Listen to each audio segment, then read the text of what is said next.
10장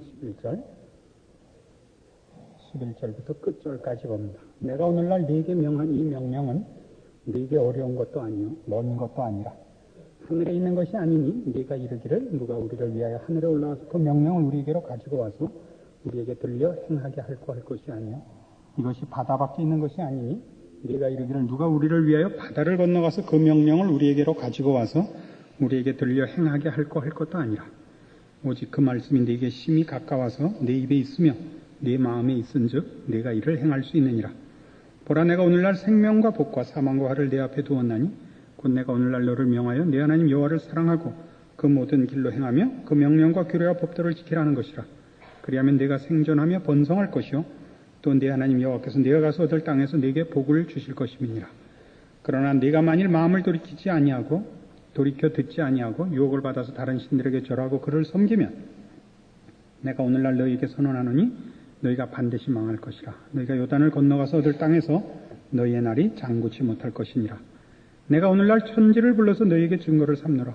내가 생명과 사망과 복과 저주를 내 앞에 두었은즉 너와 네 자손이 살기 위하여 생명을 택하고 네 하나님 여호와를 사랑하고 그 말씀을 순종하며 또 그에게 부종하라. 그는 내 생명이시요 내 장수시니 여호와께서 내 열조 아브라함과 이삭과 야곱에게 주리라고 맹세하신 땅에 네가 거하리라.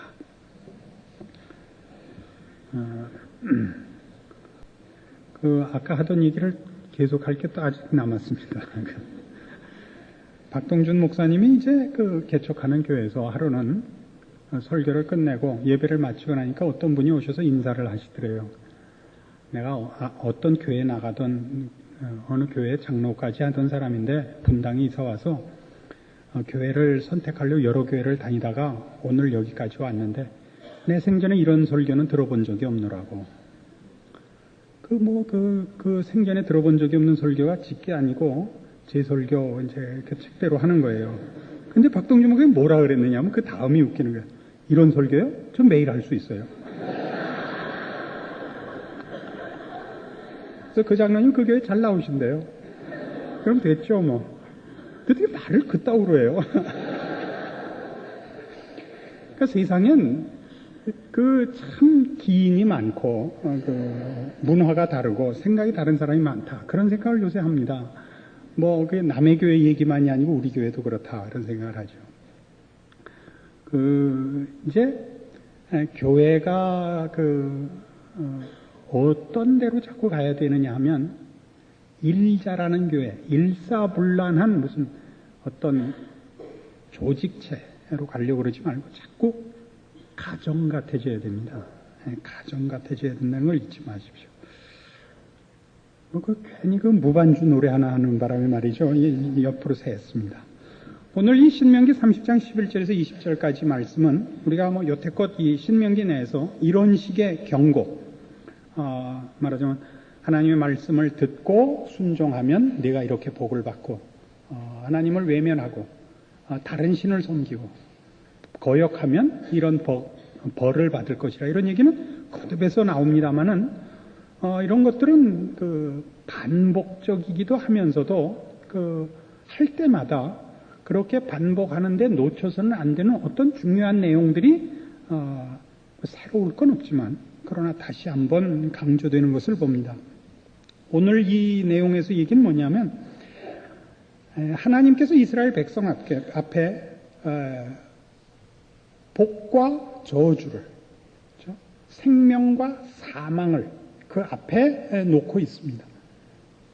하나님의 말씀을 들으면 복을 받고 생명을 얻고 하나님을 외면하면 벌을 받고 저주를 받고 그리고 죽을 것입니다. 그런데 이 일들은 이런 중요한 일을 결정하는 그 요구는 난해하고 신비한 것이 아니다 이겁니다. 무식해서 알지 못해서 못했다든가 너무 어려워서 할 수 없는 일이라든가 이런 것들이 아니고 오늘 11절, 12절, 13절에 있는 바와 같이 내가 오늘날 네게 명한 이 명령은 네게 어려운 것도 아니요 먼 것도 아니라 이게 그 얘기입니다. 하늘에 있는 것이 아니니 네가 이르기를 누가 우리를 위해 하늘에 올라가서 그 명령을 우리에게로 가지고 와서 우리에게 들려 행하게 할 것이 아니요 이것이 바다 밖에 있는 것이 아니니 네가 이르기를 누가 우리를 위하여 바다를 건너가서 그 명령을 우리에게로 가지고 와서 우리에게 들려 행하게 할 것도 아니니라 이겁니다. 오직 그 말씀이 네게 심히 가까워서 네 입에 있으며 네 마음에 있은즉 네가 이를 행할 수 있느니라 이겁니다. 이건 이런 얘기죠. 신명기에서도 거듭 강조되었고 성경 전체가 요구하는 내 하나님 여호와께서 네게 요구하는 것이 무엇이냐? 우리 신명기 10장 12절에 나왔던 것입니다. 내 마음을 다하고 뜻을 다하고 성품을 다하여 주 너의 하나님을 사랑하라 한 것이 아니냐 이겁니다. 사랑하는 것. 우리가 이해할 수 있는 쪽으로 가보자고요. 우리가 누구를 좋아하고 누구를 사랑하면 어떻게 해요? 무슨 문학적으로 높은 경지에 있는 시를 써야 돼요? 아니면 무슨 아주 실력 있는 노래를 불러야 돼요? 그렇지 않죠. 좋아하면 어떻게 해요? 상대방이 좋아하는 거를 해주려고 애를 쓰고 또 진심과 열심과 시간을 내죠. 그거 아닙니까? 우리가 우리 자식에게 요구하는 게 뭐죠? 부모 말씀 들으라죠. 얼마나 성적이 잘 나오느냐가 아니라 공부 열심히 해라. 성실하게 살아라. 이거죠. 그러니까 지금 성경이 우리에게 요구하는 것도 이거예요. 내 하나님 여호와께서 요구하는 것이 무엇이냐? 마음을 다하고 뜻을 다하고 성품을 다하여 주 너의 하나님을 사랑하라 하는 것입니다. 즉 실제적이고 일상적인 것입니다. 여러분 하나님을 사랑하면 큰 돈 벌어서 헌금해야지. 이건 다 스스로 속는 것입니다. 하나님을 잘 모르는 것입니다. 사랑이란 큰 돈을 갖다 바치는 것으로만 진심이 전달되거나 크게 성공해야만 가질 수 있는 내용이 아닙니다. 그건 진심의 문제고 그 진심은 입에 발린 표현이 아니라 시간을 내는 겁니다. 그래서 우리가 하나님을 사랑하는 가장 첫 번째 표는 뭐냐? 주일날 교회에 오는 거예요. 이게 제일 중요한 겁니다. 여러분 매일 얼마나 성경을 읽고 얼마나 기도 시간을 가지는가 모르겠습니다만 그것보다 더 중요한 거 모이라고 한 날 모이는 겁니다.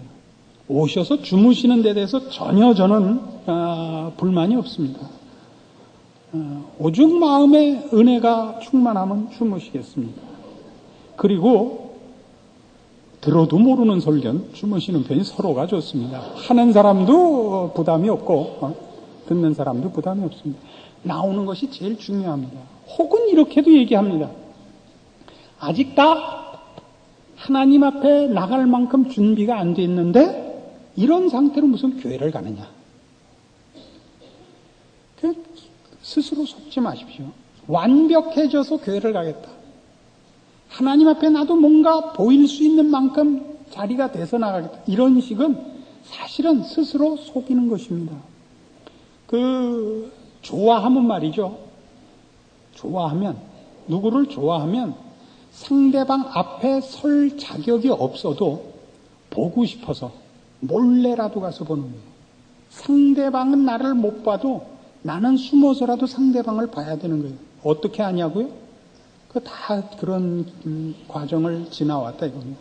그러나 저는 그 결실을 맺었다 이거죠. 그랬던 사람하고 살고 있다 이겁니다. 하나님 앞에 나온다는 건 명령에 못 이겨서 나오는 정도가 아니라 명령을 따라서 나오는 그것도 큰 겁니다. 그러나 하나님 앞에 하나님이 부르는 것이 기쁨이어서 하나님이 나를 부르시다니 나를 만나자고 하신다니 라고 기쁜 마음으로 오는 것, 이것이 더 발전된 신앙의 상태고 더더욱 발전된 신앙의 상태는 하나님이 나를 안 부르시더라도 나는 하나님 안 보고는 못 살겠다 이겁니다. 그것이 요나서 2장에 이렇게 기록되어 있습니다.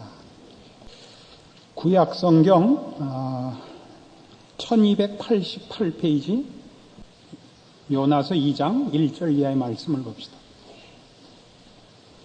요나가 물고기 뱃속에서 그 하나님 여호와께 기도하여 가로되 내가 받는 고난을 인하여 여호와께 불러 아뢰었사옵다니 주께서 내게 대답하셨고 내가 스올의 뱃속에서 부르짖었사옵더니 주께서 나의 음성을 들으셨나이다.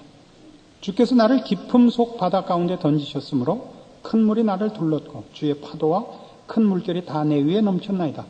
내가 말하기를 내가 주의 목전에서 쫓겨났을지라도 다시 주의 성전을 바라보겠다 하였나이다.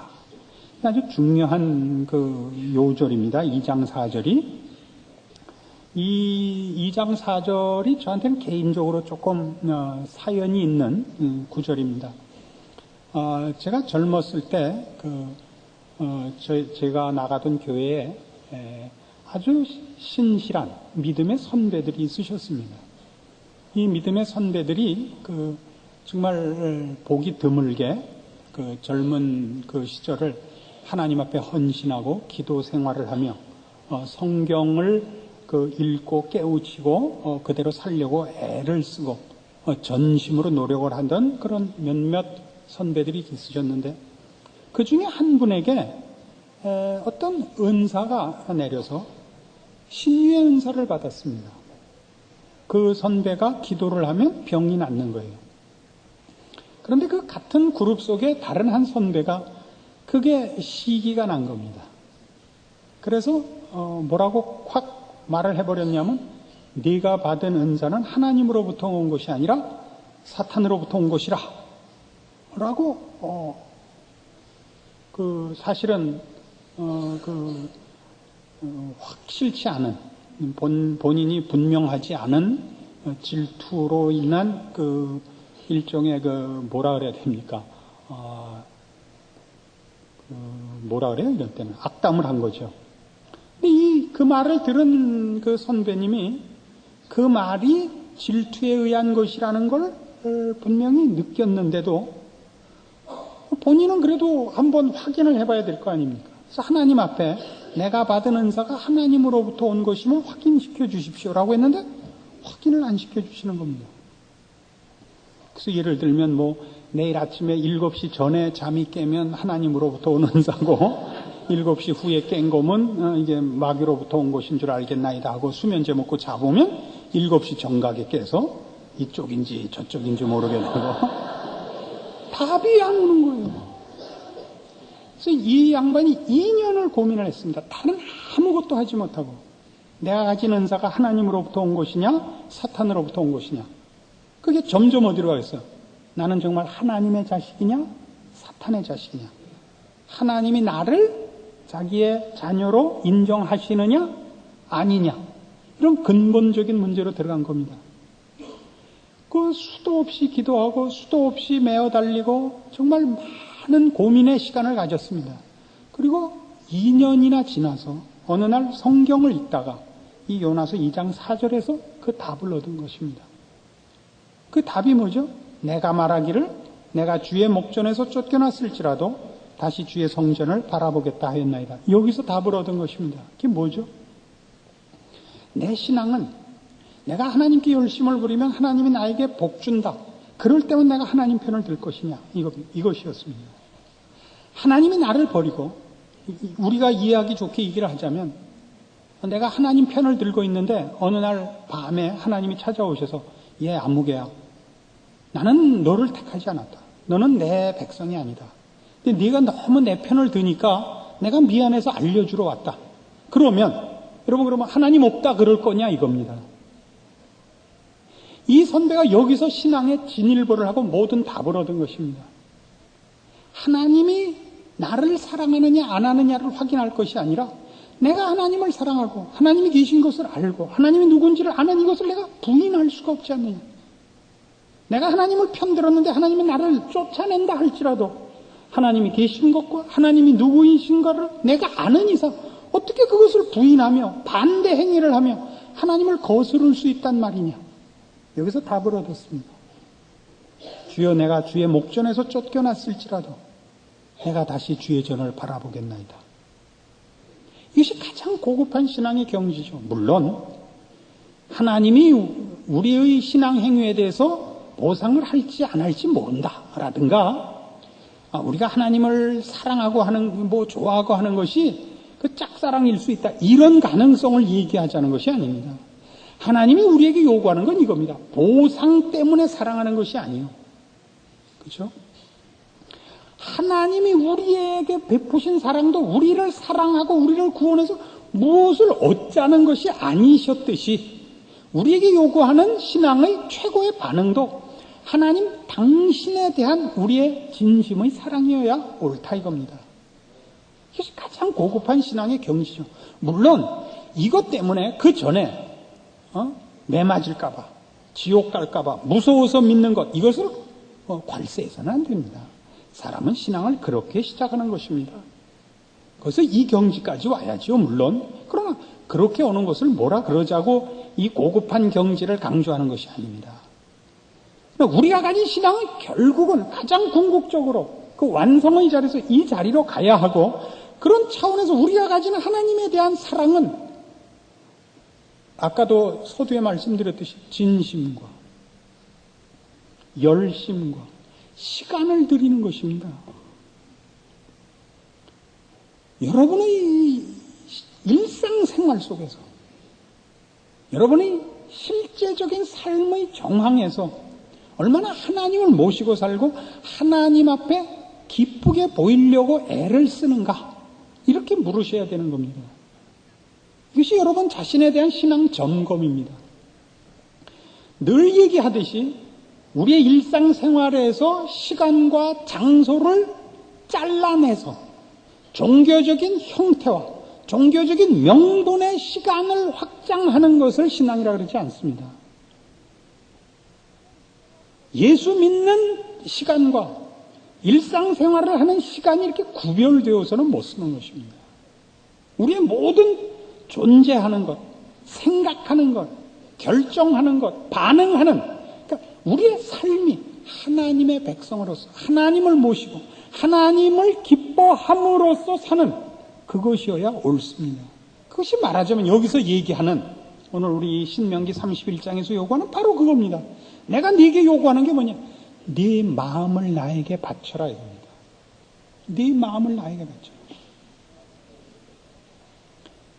무슨 현학적이고 명분을 내세우고 이상을 내세워서 정작 해야 되는 것을 안 하고 있으면서 마치 나를 위해서 아주 크고 높고 고급한 마음을 갖고 있는 양 속이지 마라 이런 말일 수도 있습니다.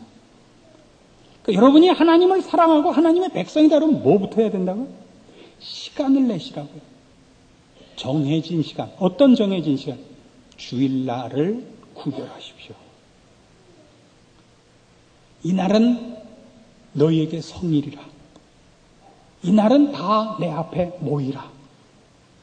이걸 해야 되는 겁니다. 성수주일이 무슨 형태적으로 최고의 신앙의 표라는 뜻이 아니라 형태상의 문제가 아니라 내용상으로 그렇습니다. 하나님을 사랑하는 자가 하나님이 부르시는 음성을 듣고 모든 것을 놓고 달려나오는 열심으로 뛰어나와야 하는 것이 주의를 지키는 참다운 기본 원리요. 그 원리 속에 신자된 가장 큰 책임의 모습이 들어있다 이겁니다. 혹시 교회 잘 안 나오시는 남편을 함께 이렇게 윽박질러 오셨을 때 와서 주무시거든 너무 깨우려고 애를 쓰지 마십시오. 나왔잖아요. 그거보다 더 중요한 게 어디 있어요? 이 주일날 교회 오는 것보다 중요한 게 없습니다. 하물며 3일 저녁에 교회 오는 것이겠습니다. 그죠? 이날은 성경적으로 모이라고 한 날이 아닙니다. 한국 교회가 열심을 내서 모이는 날을 만든 겁니다. 이 정도 열심을 내면 아주 훌륭한 겁니다. 오늘 돌아가실 때 무슨 표를 하나씩 받아가십시오. 훌륭한 교인표 이런 거 하나 받아가십시오. 그래서 여기에 나오는 식으로 하면 뭐예요? 이 율법을 행하라 이거죠. 이 율법을 행하라. 이 율법이 다 뭐예요? 하나님 사랑하고 하나님만 순종하고 이방신 쫓아가지 마라. 그거 아닙니까? 하나님만 섬겨랍니다. 그것이 뭐에 관한 거죠? 생사화복의 갈림길입니다. 근데 지난 3일 전에 또 이런 얘기했어요. 이스라엘 백성 결국 이 저주의 약속에 걸려버렸죠. 하나님이 그토록 경고한 너희 이렇게 하면 결국 이렇게 벌 받는다. 그 지경에 가서 바벨론 포로가 됐습니다. 우리가 우리의 일상생활 속에서 늘 세상의 포로가 될 수 있다고 그랬습니다. 어떻게 하면요? 하나님 놓으면. 하나님을 놓으면 우리를 지켜줄 자가 없습니다. 세상은 우리 편이 아닙니다. 우린 세상의 포로가 됩니다. 그러면 우리는 성경식의 표현으로 생명이 의심난 곳에 달린 것 같이 살아야 됩니다. 여러분, 그 세상에 그토록 아첨을 떨고 세상에서 어떻게 한 자리 잡으려고 애를 쓰다 결국 실패해서 나중에 교회로 다시 돌아와 하나님만이 나의 보호자십니다를 확인했을 때 그 마음의 평안함을 여러 번 경험하시지 않았습니까? 하나님을 나의 보호자로 다시 확인하고 그렇게 결정한 순간이야말로 제 집에 돌아온 안도감과 자기 부모를 만난 안도감이 생기는 것이 성도들의 공통된 영적 상태입니다. 세상에서는 우리는 그런 우리의 부모와 우리의 집을 찾을 수가 없습니다. 그러니까 끊임없이 세상이 기웃거리는 이유가 뭐죠? 하나님을 섬기지 않으면 곧 세상이 와서 우리 위에 군림하기 때문입니다. 하나님을 섬기지 않으면, 하나님이 우리 편을 들지 않으면 우리가 무중력 상태에 있지 않고 중립지대에 있지 않고 세상의 포로가 됩니다. 여러분, 요즘은 좀 교복 입는 데가 좀 줄어서 그렇습니다만 예전에 우리들 학교 다닐 때는 다 교복 입고 중고등학교를 다니지 않았습니까? 교복을 입으면 뭘 못합니까? 공부해야 될 시간에 시내에서 돌아다닐 수가 없습니다. 너 학생이 왜 학교에 안 가 있고 지금 돌아다녀? 이거였습니다. 그래서 교복을 입으면 공부해야 될 시간에 나갈 수가 없습니다. 그러나 교복은 어떤 보호장치가 되어 있느냐 하면 구두닦이나 신문팔이나 모두가 그런 건 아닙니다만 부모의 보호 없이 고압같이 사는 젊은이들, 그래서 학교를 가지 못하는, 교복을 입지 못한 어린 아이들은 세상에서 조금 더 머리통 큰 사람들의 늘 괄세를 받습니다. 그러나 교복을 입고 있으면 손을 못 댔어요. 기억나세요? 학교를 안 다녀봐서 모른다. 나는 철이 들던 때부터 암달러 장수였다. 그렇진 않았겠죠. 교복이 뭐였는지 기억나요? 내가 딴짓을 하려고 할 땐 이게 늘 거북스러운, 거추장스러운 표시예요. 그러나 교복을 입고 있어 모든 것이 양해가 됐어요. 혹 어쩌다 돈이 없어서 기차를 공짜로 타도 교복을 입고 있으면, 물론 이제 제가 아는 경험은 조금 좋은 학교 다녔던 사람의 기준입니다만, 차장이 뭐랬어요? 너 기차표 왜 없어? 그만 돈이 떨어져서 그냥 탔습니다. 그러니까 조심해야지. 그리고 양해했지. 경찰서 가자. 이러진 않았다고요. 그 교복은 그 사람의 정위치를 떠날 때는 그에게 손해되는 것이었고, 그가 자기 위치를 지키고 있을 때는 그건 언제나 그를 보호하는 것이었습니다. 신자된 것이 그렇습니다. 하나님 앞에 살고 하나님을 모시고 살면 우리는 어느 곳에 가든지 보호를 받습니다. 그러나 우리가 하나님을 외면하고 밖으로 나가면 우리 생명이 의심난 곳에 달린 삶을 살게 됩니다. 그리고 끊임없이 와서 어떻게 달래는 겁니까? 평안을 달래는 거죠. 땡땡이 쳐놓고. 이게 성경이 하는 얘기입니다. 그래서 어디로 가느냐 하면 16절, 곧 내가 오늘날 너를 명하여 네 하나님 여호와를 사랑하고 그 모든 길로 행하며 그 명령과 규례와 법도를 지키라 하는 것이라. 그리하면 네가 생존하며 번성할 것이요 또 네 하나님 여호와께서 네가 가서 얻을 땅에서 네게 복을 주실 것입니다. 어떻게 하라고요? 결정을 하려는 겁니다. 이게 참 이상해요. 하나님이 이 일을 우리 보고 선택을 하라 그래요. 이 문제는 언제 기회 있는 대로 따로 설명을 해야 될 만큼 깊고 복잡한 얘기입니다. 왜 하나님은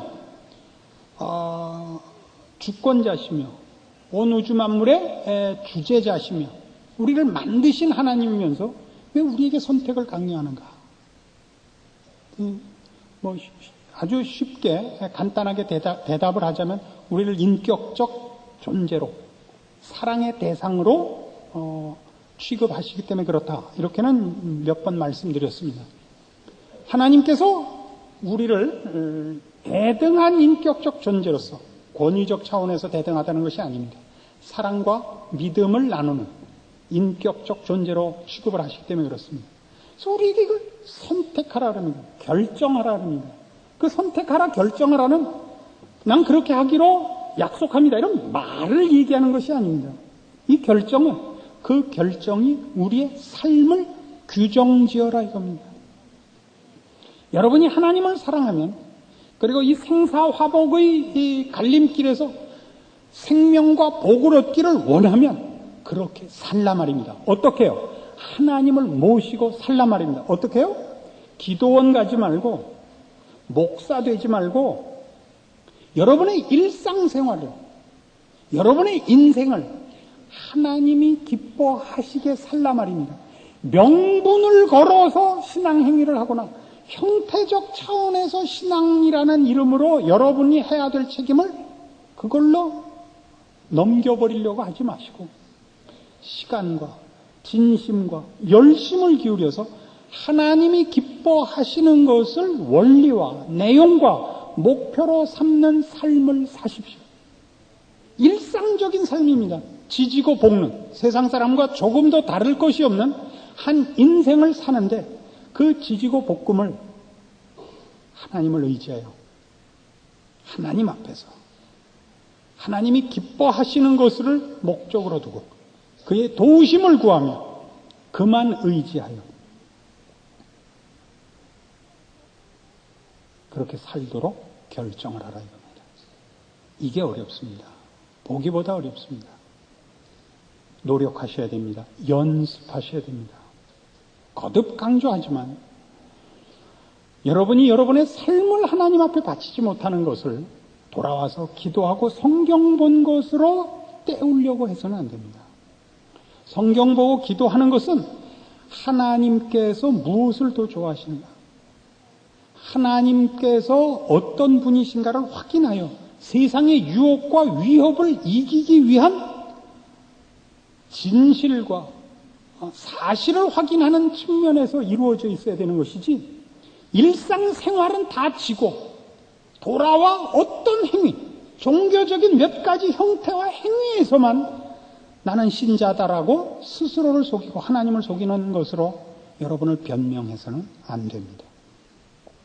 그래서 시간이 흐를수록 교회 생활에 익숙해지는 것이 아니라 인간이 달라져야 되는 것입니다.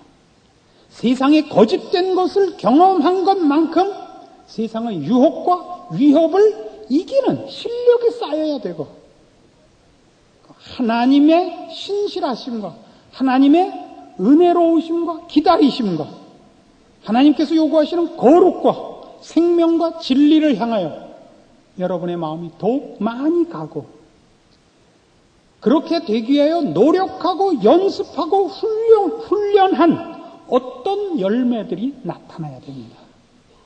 표정이 달라지고 성품이 변하고 버릇이 바뀌는 그것이 성경이 우리에게 요구하는 것들입니다. 오늘날 한국교회는 일자라는 교인을 만들었고 일하는 교회를 만들었을 뿐이지 이런 차원, 인격적 차원, 성품적 차원에서 하나님의 사람으로의 변화가 너무 등한시됐습니다. 그래서 이 나라에 예수 믿는 사람이 4분의 1이다, 5분의 1이다 하는데 이 나라에 별 영향을 못 미치고 있는 것입니다. 영향을 미치자고 이 얘기하자는 거 아닙니다. 여러분 자신을 하나님이 어떻게 요구하시는가를 알고 헌신할 수 있어야 되기 때문에 여기 실제적으로 얘기를 해서 복을 받기 위해요. 생명을 유지하기 위하여, 하나님 앞에 벌받지 않기 위하여, 그리고 하나님의 사랑에 정당한 반응을 보이기 위하여, 그의 기뻐하심을 입기 위하여 여러분이 어떻게 살아야 되는가? 무엇이 참다운 신자의 모습인가? 여러분 자신과 인생을 바치는 참다운 신자의 길을 걷는 여러분이 되시고, 그 속에서 하나님의 인도하심과 복주심이 어떤 것인지 여러분 스스로 경험하시는 참된 신자의 복을 누리시기 바랍니다. 기도하십시다. 하나님 아버지의 은혜를 감사합니다. 우리 하나님이 우리를 사랑하시는 것과 우리에게 복을 주시며 이 일에 대하여 우리에게 교훈하시며 가르치시며 기다리시며 경고하심을 인하여 감사드립니다. 하나님이 우리에게 열심을 내셨고 신실하게 간섭하셨고 오래 참으셨던 것을 우리가 기억합니다. 이제 우리가 마땅히 우리의 마음과 뜻과 정성을 바쳐야 할 때입니다. 말로만이 아니요, 우리의 어떤 행위로만이 아니요, 우리의 본심과 우리의 인생을 바쳐야 할 때입니다.